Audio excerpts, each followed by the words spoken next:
një shtet policor, ashtu siç janë gjithë autokracitë tashmë moderne, të cilat nuk fusin tanket dhe ushtrin, por mbajnë nëpërmjet policisë dhe propagandës ekzistencën e shtetit tyre të korruptuar dhe më gjerë. Prandaj Rama është në kufit që duket janë dy element që do të përcaktojnë të ardhmen e tij. Në radhë parë dhe kryesorja është populli. Dhe tani dihet që nuk mund të ketë një bashkëbisedim institucional, zgjidhja do të vijë ashtu si të gjithë vendet e tjera të perëndimore, si në Bullgari ishte rasti i fundit, në Rumani, populli duhet marrë në dorë fatet e tij.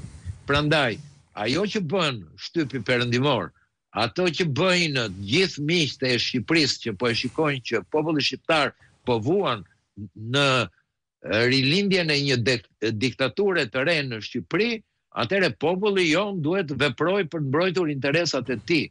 Kjo është një marrëdhënie kontraktuale me qeverinë e radhës, e cila ka dalë jashtë shinave, jo vetëm jashtë shinave, por kërkon që të heqi, domethënë gjithë perspektivën perëndimore të Shqipërisë, duke e kthyer Shqipërinë në një sultanat të vogël që t'i shërbejë interesave të një klase të korruptuar për të mbijetuar dhe vazhduar pushtetin e tyre. Ambasadori, falenderoj që ishit me mua në këtë bisedë. Faleminderit ju.